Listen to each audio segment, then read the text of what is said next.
On se retrouve avec une nouvelle vidéo et aujourd'hui ce sera l'achat manga du mois de décembre. Donc un mois qui... En gros je vais recevoir beaucoup de choses que j'ai prises sur internet. Mais j'ai pas trop de choses à acheter parce que j'ai encore tous les cadeaux de Noël à acheter. Donc on verra si c'est un gros mois ou pas, je ne le sais même pas moi-même. On va commencer par une chose que j'ai reçue, donc on est le 1er décembre. Il s'agit du tome 21, 23 et 24 de Jusqu'à ce que la mort nous sépare. Oui, je n'ai pas le tome 22, je n'ai pas reçu, mais il y a eu un petit problème avec ma commande. Donc je pense que je devrais le recevoir dans pas trop longtemps, le tome 22. Voilà, on avance vraiment très très bien dans cette série, je suis super contente. Donc juste Jusqu'à ce que la mort nous sépare, de Hiroshi Takashige et de Double S. Je suis super contente parce que du coup, là en gros, je suis au tome du coup 24 et il me reste le 25 et le 26 et j'aurai enfin fini cette série. Donc voilà, je m'étais dit qu'il fallait que je la fasse à fond et ben je l'ai fait à fond, comme on peut le dire. Donc super hâte de le lire. Donc on passe maintenant à la suite. Donc, mon gars dit coucou, je ne sais pas. Donc on est aujourd'hui le 6 décembre et aujourd'hui je vais vous présenter mes achats que j'ai fait entre le 5 et le 6 décembre. Donc voilà, j'ai décidé maintenant que dans cette vidéo je mettrai tout, donc les yaoi, les nouveautés, les fins de série. On va faire des petits réglages sur la chaîne, des choses que je ne veux plus faire sur ma chaîne et que je veux faire des nouvelles. Vous verrez ça, tout cela en temps et en heure. Donc on va commencer. Alors je n'ai pris aucune série que je dois rattraper, j'étais plutôt sage. Mais j'ai quand même 5 titres à vous présenter pour cette partie. Donc on a d'abord le tome 8 de Logorizo, la brigade du vent de l'Ouest. Le dessin de Koyuki, le scénario de Mamare Tono et les personnages de Kazuhiro Hara. Donc c'est un spin-off en fait de la série de base, Logorizo de base. Cette série est toujours en cours. Les couvertures sont vraiment très très belles. C'est une série un peu échie, un peu chelou, mais j'aime bien. Mais j'aime bien ce qui est en train de se passer, donc j'ai très hâte de lire ce tome. On verra ce que ce tome va donner.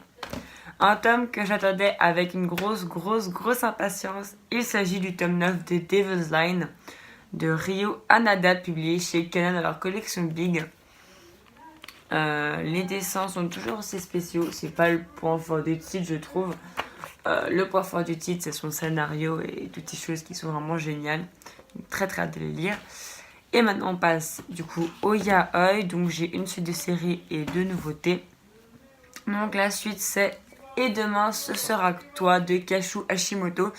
Côté Tsukuyamoto. Kashu Hashimoto, c'est celle qui a fait Kagaster. Voilà. Côté Tsukuyamoto, on va la refaire. Donc le tome 2 publié chez Anna dans leur collection, publié chez Boys Love de leur collection Anna Yaoi. Très jolie couverture, très jolie page couleur. Ce tome je l'ai déjà lu et c'est un superbe tome, extrêmement hâte d'avoir la suite. Donc ça c'est vraiment du très bon je trouve. Ensuite, deux titres que je n'ai pas lus, de deux auteurs que je n'ai jamais lus. Donc en fait, c'est vraiment une grosse découverte pour les deux auteurs. On a The Dog and Winning Moon, donc de Unohana. Unohana, en fait, Unohana, j'avais déjà vu en fait son dessin et je vais vous dire un truc, son dessin, je ne l'aime pas. C'est pas du tout un dessin qui m'attire. Il faut savoir que pour les yaoi, il y a vraiment un gros truc par rapport au dessin. Si j'aime pas le dessin, parfois je peux bloquer. Mais là, c'est vraiment en fait le scénario et la couverture qui m'a vraiment donné trop envie. Et c'est une œuvre que je n'avais jamais lu. Et du coup, je me suis dit qu'il fallait quand même la tenter.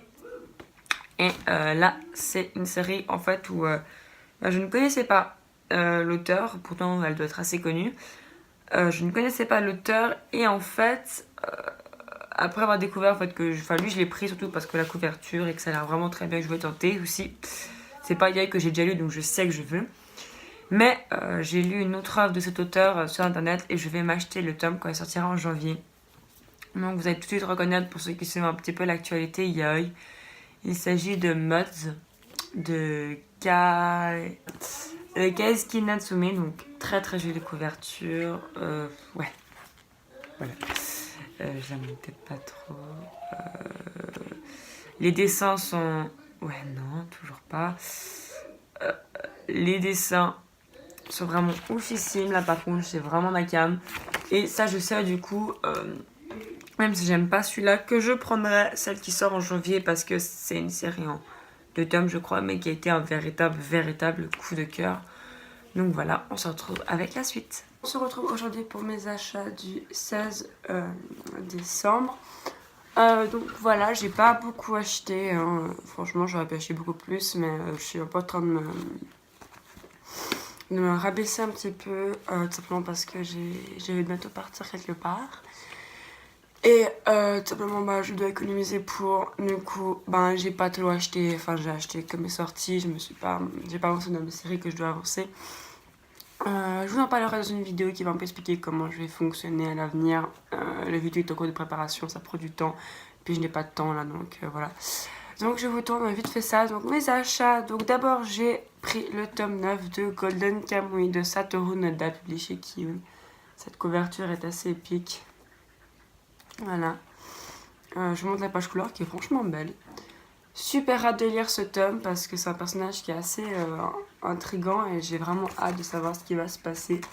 Donc voilà, une série que j'aime bien, même si elle est un petit peu étrange. Ensuite, on a une série, bon voilà, classique, hein, le tome 91 de Détective Conan de Gosho Aoyama, publié chez Kana.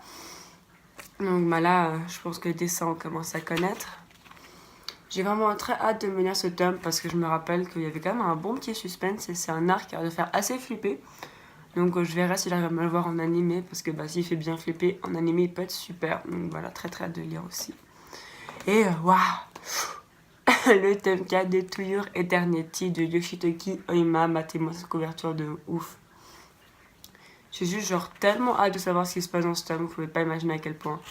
Genre ça a l'air vraiment trop stylé, j'ai trop hâte.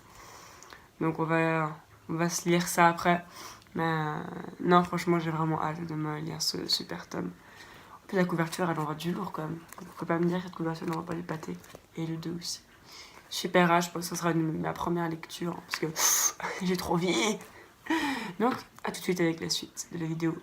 Même si en fait je ne suis même pas sûre qu'il y aura une suite. Donc on se retrouve peut-être pour une nouvelle vidéo. À vous les studios.